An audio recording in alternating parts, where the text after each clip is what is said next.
bagamat di marapat ay dumudulog sa'yo upang makamta ng awa mo. Ang diwa ko'y naninimdim kung malayo sa'yo. Ang puso ko'y namimigati kung mawalay sa'yo.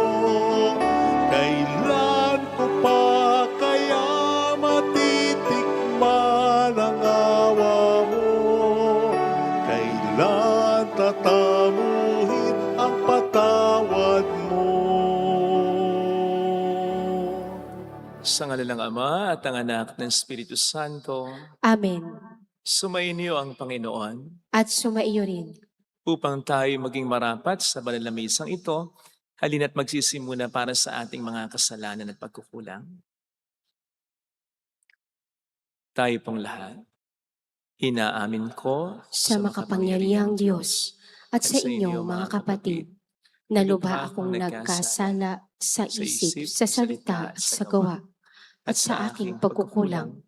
Kaya sinasamo ko sa Malabiring Maria, sa lahat ng mga anghel at mga banal, at sa inyo mga kapatid, na ako'y panalangin sa Panginoong ating Diyos. Kaawaan tayo na mapagmahal na Diyos, patawarin sa ating mga sala, at patnubayan hanggang sa buhay na walang hanggan. Amen. Panginoon, kaawaan mo kami. Panginoon, kaawaan mo kami. Kristo, kaawaan mo kami. Kristo, kaawaan mo kami. Panginoon, kaawaan mo kami. Panginoon, kaawaan mo kami. Yumuko tayo, maaaring ibulong sa Panginoon ang ating intensyon. Manalangin tayo. Ama naming makapangyarihan, puspusin mo kami ng iyong kagandahang loob upang sa pagmamalabis kami laging tumalikod at sa mga utos mo kami naway makasunod sa iyong patnubay at pagtataguyod sa pamamagitan ni Jesucristo, sama ng Espiritu Santo, magpasa walang hanggan. Amen.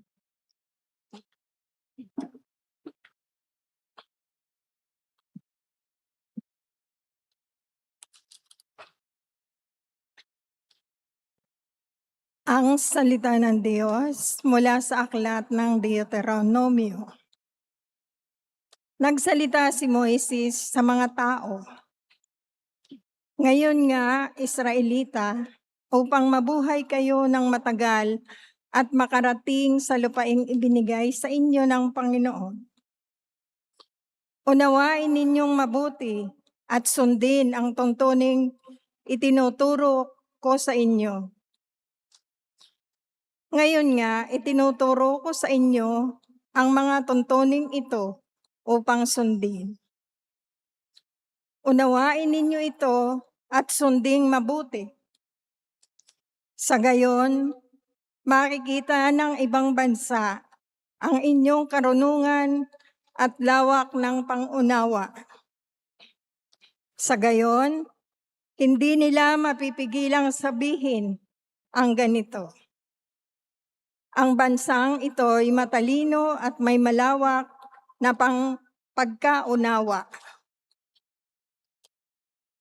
Sinong Diyos ng ibang bansa ang handang tumulong anumang oras liban sa Panginoon? Aling bansa ang may tungtuning kasing inam ng mga tuntuning ibinigay ko sa inyo ngayon? Ngunit kaiingat kayo. Ang mga bagay na inyong nasaksihan ay huwag ninyong kalilimutan o ipagwawalang bahala habang kayo'y nabubuhay. Ituro ninyo ito sa inyong mga anak at mga apo.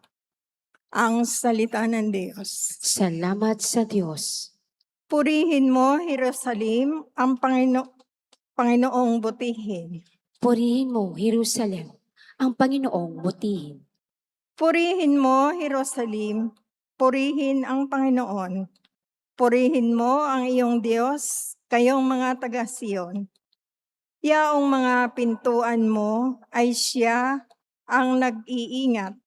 Ang lahat ng iyong lingkod ay siya ang nagbabasbas. Purihin mo, Jerusalem, ang Panginoong butihin. Ginagawang matahimik yaong mga hangganan mo. Bibigyan kang kasiyahan sa kaloob niyang trigo. Kung siya ay nag-uutos, agad itong natutupad. Dumarating sa daigdig na hindi na magluluwag. Purihin mo, Jerusalem, ang Panginoong butihin. Kay Jacob niya ibinigay ang balita at pabilin. Ang tuntunit, mga aral, ibinigay sa Israel. Ang ganitong karapatan ay wala ang ibang bansa, pagkat hindi nila batid ang utos na itinakda. Purihin ang Panginoon.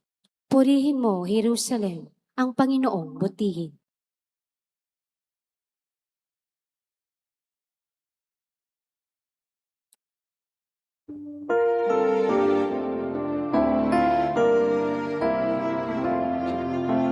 Di ba't sadyang may kapwang sarili, dapat hairan ang pagsisilbi at mamangha, ligaya'y dadalisay pag sa kapwa buhay mo ay naalay. Bawat galing gamitin sa paglingap, laging damhin kung may naghihirap. At tandaan, ganyang pagmamahalan, unang-unang atas ng kabanalan.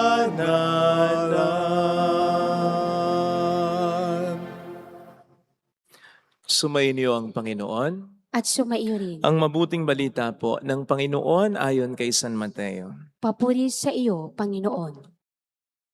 Noong panahong yon, sinabi ni Jesus sa kaniyang mga alagad, "Huwag ninyong akalaing naparito ako upang pawalang bisa ang kautusan at ang aral ng mga propeta.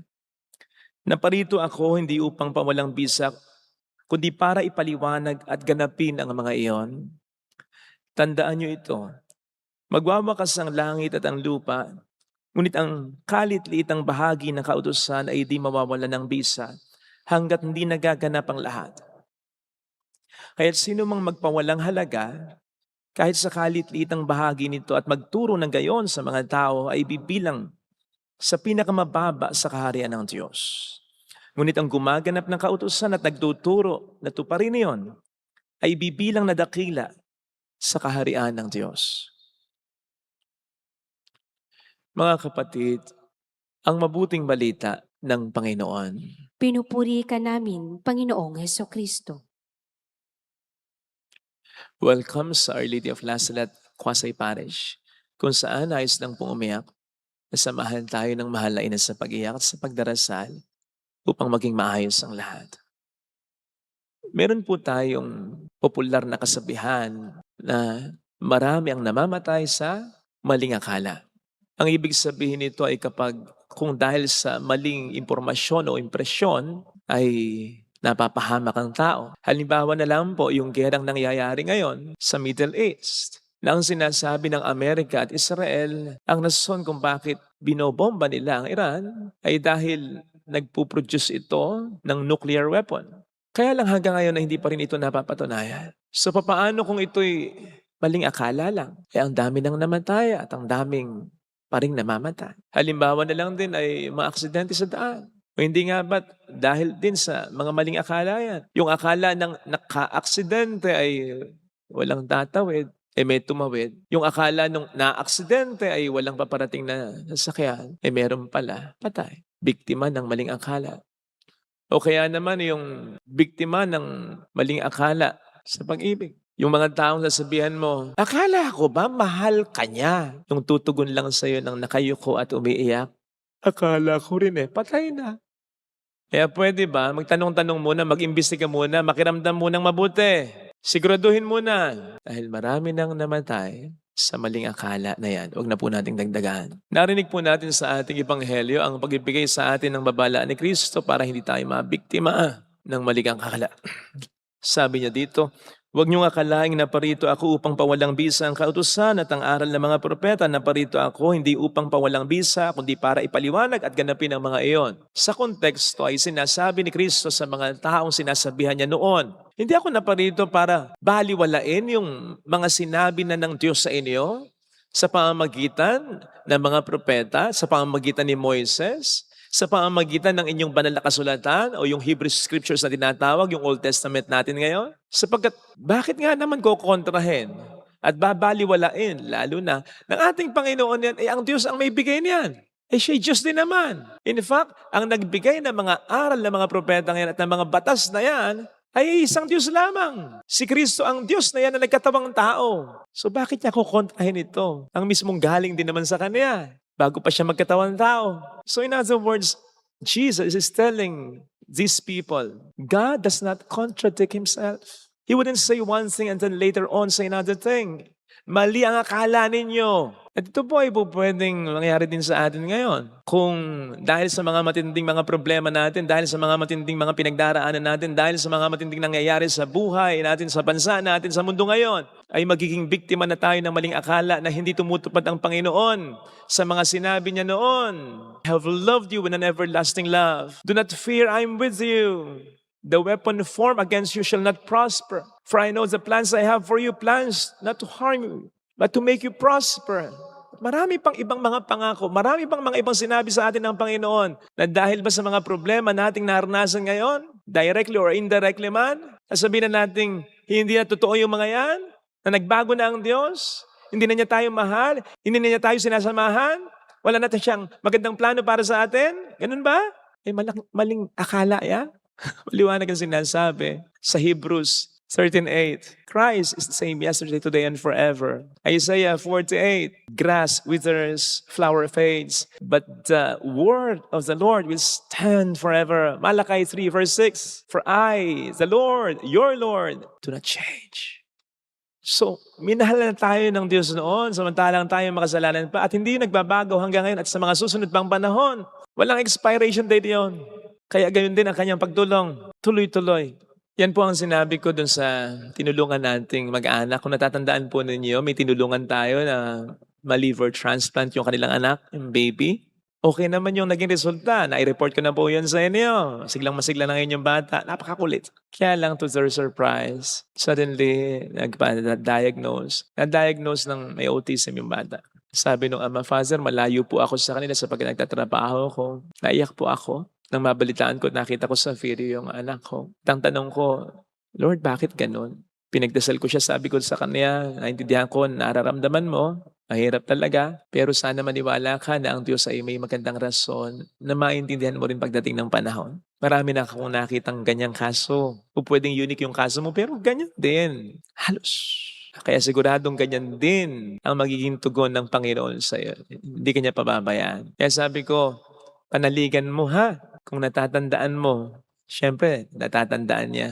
Yung nagtitinda lamang siya ng sabon dyan sa labas at naawa ako sa kanya. Sabi ko, sige, tulungan ka namin dito. At yung mga taong nagsisimba dito, kabud na lang bumibili sa'yo. Minsan hindi na kinukuha yung sukle. Minsan binibigyan ka na lang kahit wala ka nang maibigay na sabon. At yung mga tao online, ay hindi mo alam ang mga pangalan nagbigay ng tulong sa'yo. We were able to raise 1.3 million. Ganun kakamahal ng Diyos. Walang mga pangalan yung mga tao ngayon sapagkat parang sinasabi sa inyo ng Panginoon, ako ang kumilos sa mga puso nila para bigyan ka, para ma-liver transplant ang anak mo.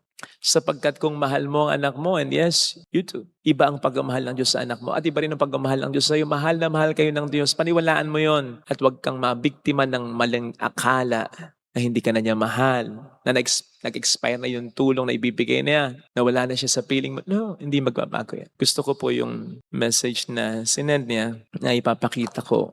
Sabi niya, Lord, okay lang ako. Basta alam kong parte ito ng mga plano mo. Titiisin ko ang lahat. Samahan mo lang ako. Gusto ko yung part na alam kong parte ito ng plano mo. Alam ko.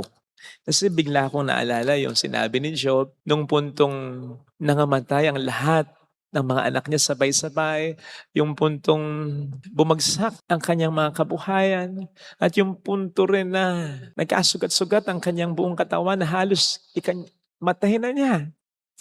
Yung puntong inaatake na siya nung maling akala na pinarurusahan sa niyang Diyos, sa sala na hindi naman niya alam kung ano, na hindi na siya mahal ng Diyos, na hindi yung puntong nagkakaroon na siya ng maling akala, pinaglabanan niya sa pagsasabi na, alam kong hindi natutulog ang aking tagapagligtas. Ito yung mga akala ko, pero ito hindi mga sigurado, hindi founded on truth ito. I'll go with what I know. Ito na yung alam ko eh. At napatunayan ko na ito dati pa. Napatunayan ito ng banal na kasulatan, napatunayan ito mismo ni Kristo. I'll go with this by what I know. Alam ko. Sana ganun din po tayo. Sapagkat yung mga kukontra sa alam nating mabuti, mapagmahal, makatarungan, ang Diyos. Akala na lang yun. Kasinungalingan na lang yun. At maraming namamatay doon. Huwag na po nating dagdagan yan.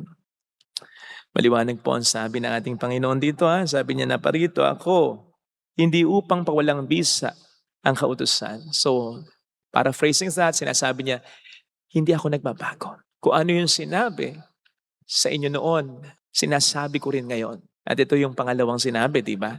Hindi para pawalang bisa, kundi para ipaliwanag at ganapin pa yon. To fulfill it. Para payubungin pa, para inorish pa, para mas patingkarin pa. So, paraphrasing this, at kinokonekta natin sa ating punto, sinasabi ng ating Panginoon sa atin ngayon, hindi ako nagbabago. Mahal kita noon, mahal kita ngayon, at sa mga susunod pang panahon. At mas lulubusin ko yun. Mas ipaparamdam ko sa iyo. Yes, maaring iba yung pagsubok. Pwedeng maging mas matinding pagsubok. Pero mas titindihan din niya ang kanyang grasya.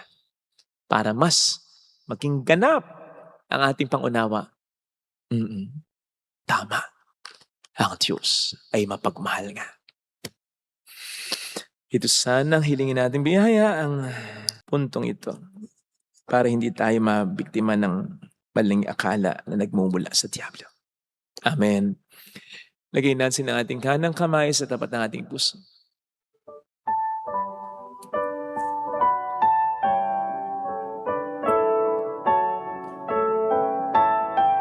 Awitin natin, alam kong may magagawa ang Diyos.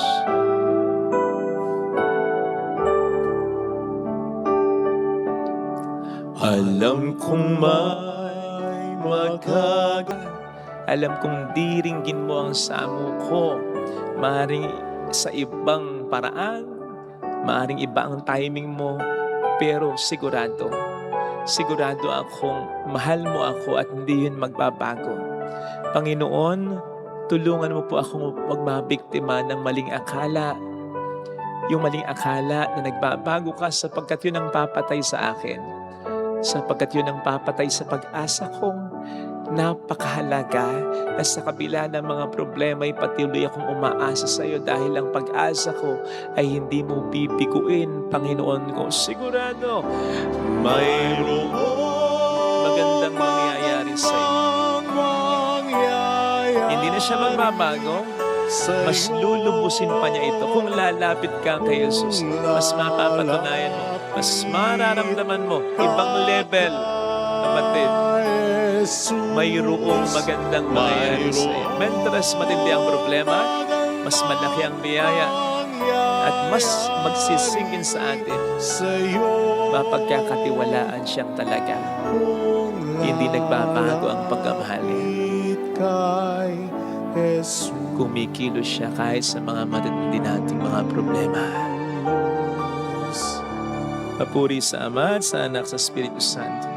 Kapala ng sa unang-una, ngayon, magpakailanman, at magpasawalang hanggan. Amen. Pag-aalay.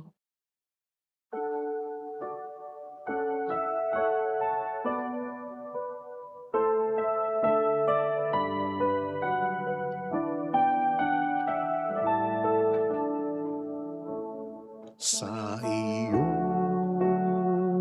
ialay ang buhay at kalakasan, sapagkat ito ang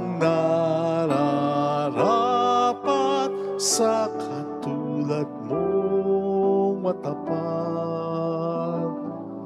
Dahil sa pag-ibig mo, ang buhay ko ay nagbago. Sa tuwina ang ninanais ko ay laging maglingkod sa iyo.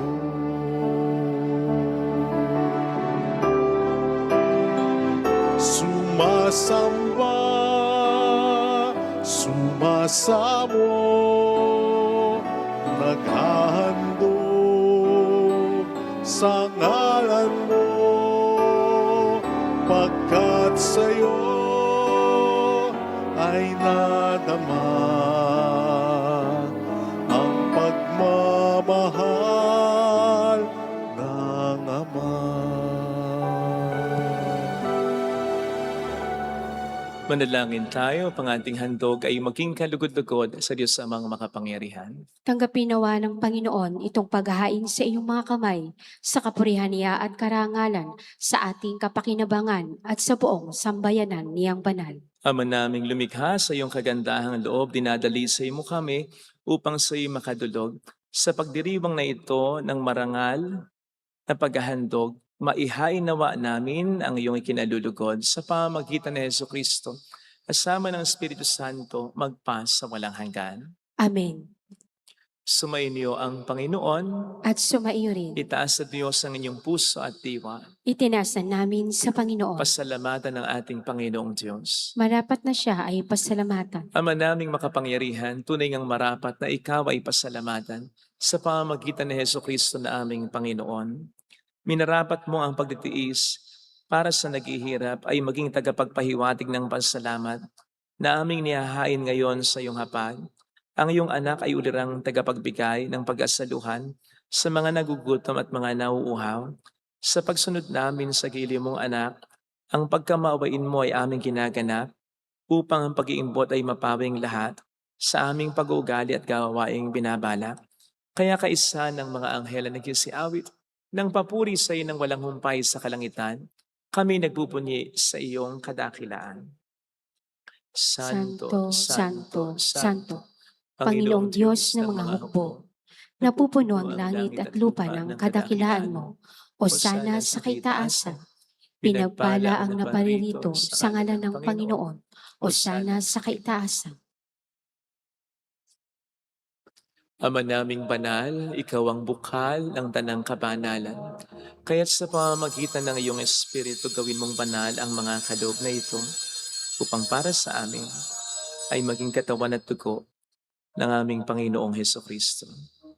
Bago niya pinagtiis ang kusang loob na maging handog, hinawakan niya ang tinapay, pinasalamatan ka niya, pinaghati-hati niya iyon, iniabot sa kaniyang mga alagad at sinabi, "Tanggapin ninyong lahat ito at kanin. Ito ang aking katawan na ihahandog para sa inyo."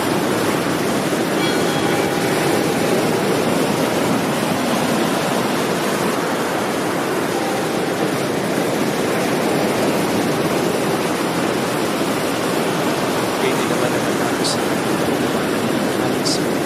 sa mga kaya pinag sa tanggapin niyo ito ang kamusta. Ang ating dugo na ilutos para sa iyo at sa iyong kapatawang mga sa gawin niyo ito sa kanilang sa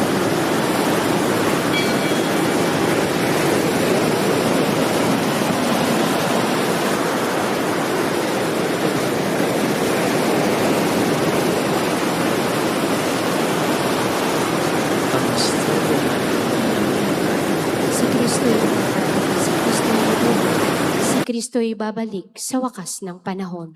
Ama, ginagawa namin ngayon ang pag-alaala sa pagkamatay at muling pagkabuhay ng iyong anak, kaya iniali namin sa iyo ang tinapay ng buhay at ang kalis ng kaligtasan. Kami nagpapasalamat dahil kami iyong minarapat na tumayo sa harap mo para maglingkod sa iyo. Sinasamo namin kami na magsasalo sa katawan at dugo ni Kristo ay mabuklod sa pagkakaisa sa pamamagitan ng Espiritu Santo. Ama, lingapin mo ang iyong simbahang laganap sa buong daigdig. Puspusin mo kami sa pag-ibig. Kaisa ni Leon na aming Papa, ni Dennis na aming Obispo at ang Tanang Kaparian. Alalahan mo mga kapatid naming nahimlay nang may pag-asang sila'y muling mabubuhay, lalo ng aming mga ipagdanasan.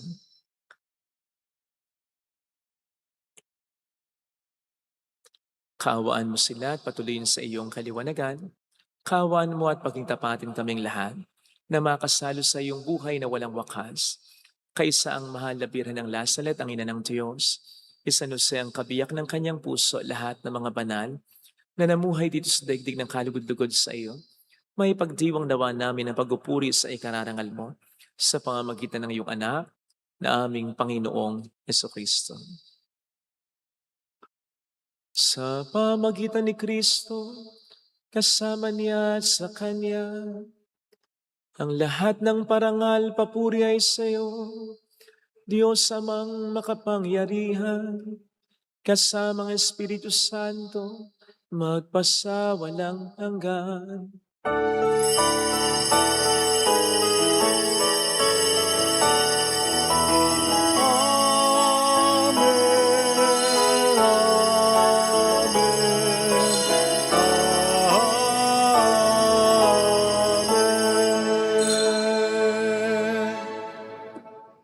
Tumawag tayo sa Ama.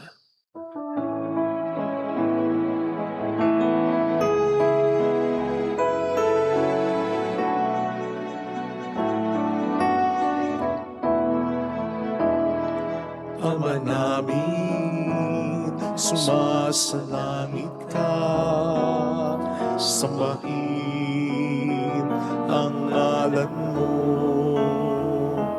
mapasa amin ang kaharian mo, sundin ang loob mo dito sa lupa para nang sa langit. Bigyan mo kami ngayon ng aming kakanin sa araw-araw, at patawarin mo kami sa aming mga sala, para ng pagpapatawad namin sa nagkakasala sa amin.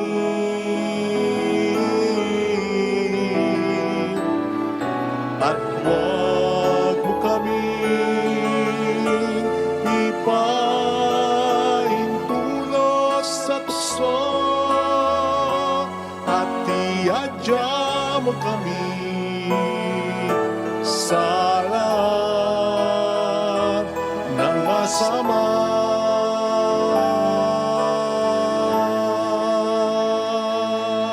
Iniling namin kami adya sa lahat ng masama, pagkalooban ng kapayapaan araw-araw, iligtas sa kasalanan, samantalang aming pinaghahandaan ang dakilang araw ng pagpapahayag ng tagapagligtas namin si Heso Kristo.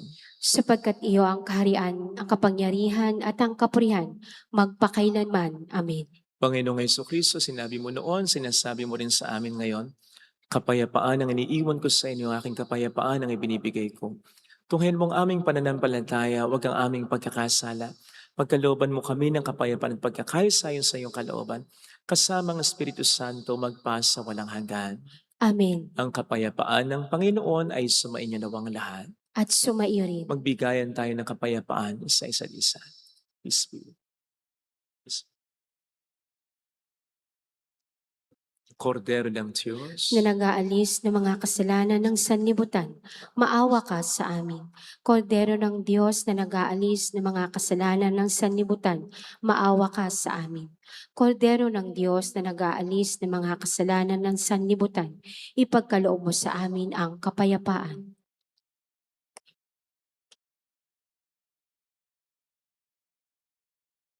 narito sa harap natin ng Panginoon ang ating buhay at kaligtasan.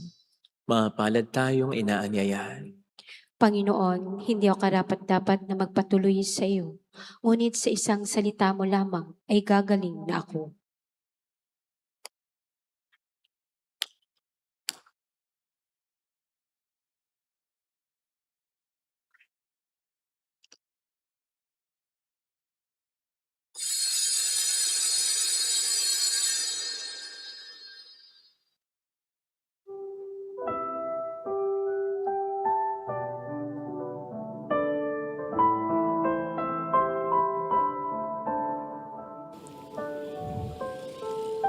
Panalangin para sa espiritual na pakikinabang. Panginoong Hesus, ako ay naniniwala na ikaw ay nasa kabanal-banalang sakramento. Iniibig kita ng higit sa lahat at ninanasa kong tanggapin ka sa aking kaluluwa. Sapagkat sa mga sandaling ito, hindi kita matatanggap sa sakramento. Tumuloy ka sa espiritu sa aking puso. Niyayakap kita na parabang naririto ka na. Inaalay ko ng buong buo ang aking sarili sa iyo. Huwag mong hayaang mawalay ako sa iyo. Amen. Ngunit kairupo ng puso kong ito, sadya kitang nalimot sa salay na lugmok. Gayon pa man katulad ko'y inibig mo pa rin. Ninais mo maibalik ako sa iyong piling. Kahit tanging anak iyong ibinigay sa aking kaligtasan, buhay niya'y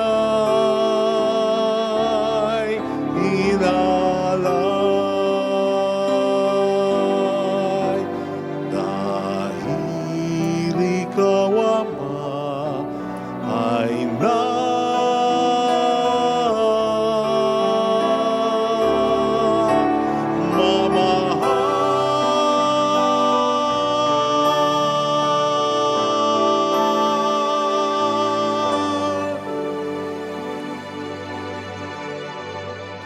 Manalangin tayo. Ama naming mapagmahal, sa pagsalong lagi sa banal na pakikinabang, mapangatawanan nawa namin ang wagas na ginagampanan sa aming pagsasaloob ng lagi naming pinagdiriwang. Sa pamamagitan ni Jesucristo kasama ng Espiritu Santo magpasa walang hanggan. Amen. Holy God, Holy Mighty One, Holy Immortal One. Have mercy on us and on the whole world. Holy God, Holy Mighty One, Holy Immortal One. Have mercy on us and on the whole world. Holy God, Holy Mighty One, Holy Immortal One. Have mercy on us and on the whole world. Jesus, King of Mercy, We trust in you. alalahanin, Alalahanin, o mahal na Birhen ng Lazaret, ina ng pag-asa. Ikaw ang nagpapaalala sa aming magbalik loob sa Ama. Ito ang nagpapatunay na ang kagandahang loob mo'y nananatiling busilak. Sa pag-aaruga mo sa amin, tungkulin mo'y tinupad. Sa paanan ni Kristo'y itinuring mo kaming mga tunay mong anak. Kaya ninanais mong ni isa'y huwag mapahamak. Maging sa iyong walang tigil na pananalangin, pati luhay pumatak. Huwag namang mawalan ng saysay ang iyong paghihirap. Hiling nawa namin sa iyo o aming inang liyag na matapos ang pakikibaka namin sa mundong ito at sa pananatili naming tapat kay Kristo, sa kapurihan mo'y makibahagi kaming ganap upang kung nasaan ka ngayon ay maparoon din kaming lahat at ang kaganapan ng kalwalatian ng Diyos Ama tuluyang matupad. Siya nawa. mahal na Birhen ng Lazaret, tagapagkasundo ng mga makasalanan. Ipanalangin mo walang patid kaming mga tumutulog sa iyo. Maraming pong salamat sa inyong pakikisa at sa mga tulong na binibigay ninyo na nagiging dahilan para makatulong din po tayo sa iba. Salamat po. Sumainyo ang Panginoon. At sumaiyo rin. Pagpalain kayo kasama ng ating pamilya na mapagmahal na Diyos, ng Ama at ng Anak, ng Espiritu Santo. Amen. Umayo tayo sa kapayapaan ni Kristo. Salamat sa Diyos. Salamat din po.